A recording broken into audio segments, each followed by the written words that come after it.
Yo les amis, j'espère que vous allez bien. On a un marché qui est sur la 5e semaine de correction consécutive, donc on va faire un petit point ensemble ce matin, puisque comme je vous l'ai dit sur Twitter tout à l'heure, il a suffi qu'on perde 20-25% sur Bitcoin pour que ça y est, là on ait des targets qui soient complètement irrationnels, 120 $ sur TAO, j'ai lu du 12 $ sur INJ.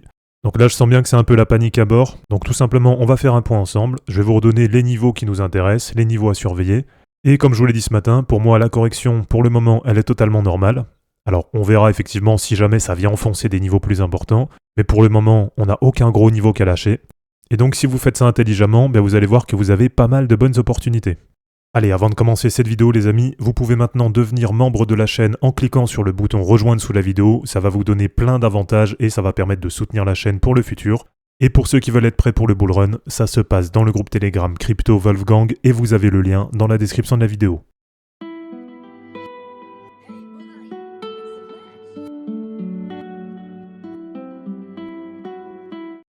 Alors ce matin on a Bitcoin 58 358 $, Ethereum 2900 $, et puis les altcoins qui se sont quand même bien fait découper. Là c'est vrai qu'il y en a pas mal qui ont perdu on va dire entre 30 et 60, 70% même pour certaines.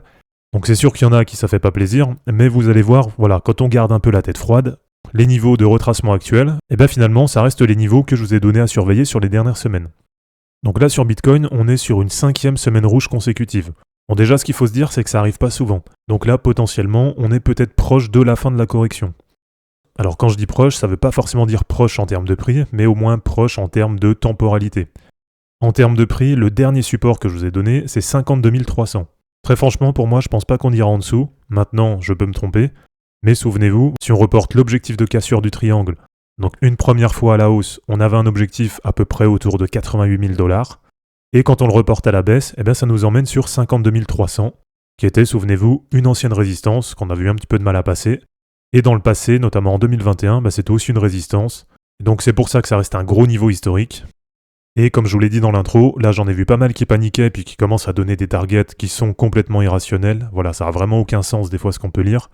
Et donc si je vous remets un petit peu les niveaux que je vous ai déjà donnés sur les dernières semaines, à surveiller, on va dire qu'on a cette zone entre la moyenne mobile 20 et la Kijun Hebdo. Donc là sur Bitcoin, ça nous fait à peu près du 54 000, 55 000 $. Et le niveau d'en dessous, donc comme je vous l'ai dit, c'est 52 300. Donc tant que ces niveaux tiennent, très franchement, pour du long terme, il n'y a aucune remise en cause de la dynamique haussière, on va dire. Même si, voilà, c'est sûr que ça fait jamais plaisir de voir une correction comme ça. Mais si vous dézoomez un petit peu, regardez la hausse qu'on a fait depuis début 2023, et dites-vous bien que c'est totalement normal, au bout d'un moment, d'aller corriger un petit peu. On en a déjà parlé, on était vraiment en avance sur le cycle, donc avec un ATH qui avait été fait avant le halving, etc. Donc là de mon côté je trouve même que c'est pas plus mal, ça va remettre un peu d'ordre dans le cycle, et du coup pour la suite, ce sera sûrement beaucoup plus simple pour se situer. Alors le niveau qu'on avait aussi noté à surveiller, c'était la clôture hebdo, voir si elle se faisait au-dessus ou en dessous de 61 400, donc à peu près ici. Bon, pour l'instant ça paraît assez compliqué d'aller clôturer en hebdo au-dessus de ce niveau. Et juste comme ça, voilà, rapidement sur du monthly, on a fait notre première bougie rouge en clôture mensuelle, et donc ça met fin à la dynamique de 7 mois haussiers consécutifs. De toute façon, il fallait bien que ça arrive à un moment. Et pour finir sur Bitcoin, si on passe sur du daily, on est peut-être proche de la fin de la correction, puisque là, on a le RSI qui approche la zone des 30. Alors même si sur du daily, voilà, c'est pas infaillible, ça arrive qu'on aille bien en dessous de la zone des 30, et qu'après, on doit attendre une divergence haussière de RSI. Donc ça veut dire le prix qui continue à baisser pendant que le RSI monte. Et donc au bout d'un moment, ça c'est signe de retournement de tendance, et ça permet derrière de repartir à la hausse. Donc voilà un petit peu ce qu'on va surveiller sur Bitcoin. En tout cas de mon côté, je pense que vous le voyez, je ne suis pas du tout inquiet. Comme je vous le dis, cette correction elle me paraît totalement normale. Et si je vous remontre un petit peu sur les altcoins, donc j'avais redonné là dernièrement un support à 360 $ sur TAO, support qui pour le moment est en train d'être enfoncé.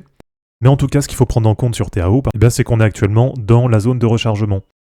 Donc je crois que j'en ai parlé dans une vidéo assez récente. Tout ce qui est du coup entre 412 $ et 315 $, si vous êtes intéressé par TAO pour du long terme, ça normalement c'est une zone dans laquelle vous devez recharger.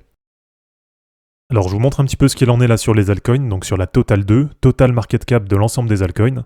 Parce que c'est vrai, même moi je vous l'ai dit en intro, il y a pas mal d'altcoins qui sont en train de se faire découper, donc compris du moins 30, moins 50, moins 70%, là, on va dire sur un mois et demi. Mais finalement, regardez, on est juste revenu sur le niveau aussi que je vous avais donné à surveiller, donc c'est toujours le même. Là vous avez toujours ce gros niveau de la MM20 hebdo, quel que soit l'actif que vous surveillez. Quand vous avez une belle dynamique haussière comme ça, il faut toujours vous attendre au bout d'un moment à avoir un repli sur la moyenne mobile 20 hebdo. Donc là, c'est ce qu'on a actuellement sur les altcoins, 950 milliards de dollars. Et pourquoi pas, il faut toujours prendre en compte aussi un scénario un petit peu plus baissier. Eh bien, vous avez un autre niveau qui est toujours un gros niveau à surveiller sur les dynamiques haussières, et qui va être la moyenne mobile 50 hebdo, qui est actuellement à 725 milliards de dollars. Bon, très franchement, je pense pas qu'on redescende sur la MM50. Maintenant, si ça se fait, moi je prendrais ça comme une opportunité, et ça permettra de recharger sur énormément d'altcoins. Ce sera peut-être un petit peu la dernière opportunité de recharge qu'on aura avant vraiment que ça parte complètement à la hausse. Un petit peu comme on l'avait eu, souvenez-vous, en 2020, quand on a vu le crash du Covid, où là, c'était parti carrément en dessous de la moyenne mobile 50. Mais à ce moment-là, ça avait été vraiment la dernière correction, le dernier repli, qui avait permis d'accumuler très bas, et derrière, c'était complètement parti à la hausse. Alors sur la Total 3, Total Market Cap de l'ensemble des altcoins auxquels on retire aussi Ethereum, et bien là c'est exactement pareil. Donc on a actuellement sur la moyenne mobile 20 hebdo, autour de 595 milliards de dollars. Et à surveiller, ce qui est quand même assez positif, c'est qu'on devrait prochainement avoir le croisement haussier, moyenne mobile 50, moyenne mobile 200 hebdo. Et ça c'est vraiment très très boule pour la suite. Et si on fait un petit tour sur les Others, donc souvenez-vous, c'est le market cap total des altcoins auxquels on retire le top 10, et bien là on remarque bien qu'il y a eu une grosse correction, puisque sur les Others, on a enfoncé la moyenne mobile 20 hebdo. Donc le niveau d'en dessous maintenant, ça va être quoi? Ça va être la moyenne mobile 50, qui va continuer à monter. Et ce qui est positif, c'est que sur les Others, la MM50, elle a croisé à la hausse la MM200 hebdo. Donc voilà, pour l'instant, comme je vous dis, il n'y a vraiment rien non plus d'incroyable sur le marché. De mon côté, c'est une correction qui me paraît totalement normale, et qui vous donne plein d'opportunités pour accumuler peut-être une dernière fois sur les altcoins qui vous intéressent. Donc voilà, je ne vais pas en passer 50 en revue, mais il y a vraiment des super opportunités actuellement. Si je vous redonne ING par exemple, donc moi l'objectif, souvenez-vous, c'était de la prendre autour de 25 $. Et là, elle est en train de tranquillement se rediriger vers les 0,618 de Fibo, donc à peu près vers 21,40 $. Si vous vouliez du space par exemple, regardez, elle est maintenant à 10,30 $. Si par exemple vous, ce qui vous intéressait, c'était RNDR, mais qu'à 13,40 $, vous la trouviez trop chère, vous l'avez maintenant sur sa moyenne mobile 20 à 6,90 $. Et puis dernière chose que je voulais vous montrer, c'est concernant les Bitcoin runes, notamment le token Satoshi Nakamoto. Donc souvenez-vous, je vous l'avais présenté, c'est un token qui était monté pas loin des 10 $ au listing sur Get.io, et je vous avais dit que c'était une crypto qui m'intéressait, mais en termes de prix, je la trouvais beaucoup trop chère, et que potentiellement, si elle revenait autour des 1 $, 1,50 $, donc les prix que j'avais vus au moment du mint, j'allais pourquoi pas me positionner dessus. Donc là pour l'instant, je suis pas encore positionné dessus. D'ailleurs, si je veux le faire, il faut que je me refasse un compte sur Get.io. Mais voilà, on arrive en tout cas sur des niveaux plutôt intéressants, avec un market cap total de 35 à 40 millions de dollars. Voilà, ça reste un pari, mais c'est un niveau qui me paraît plutôt cohérent pour pourquoi pas essayer de se positionner dessus. Donc voilà les amis, c'est terminé pour cette vidéo d'analyse technique sur les cryptos, j'espère en tout cas que ça vous aura plu. N'hésitez pas à aimer cette vidéo, à la commenter et à vous abonner pour en suivre d'autres.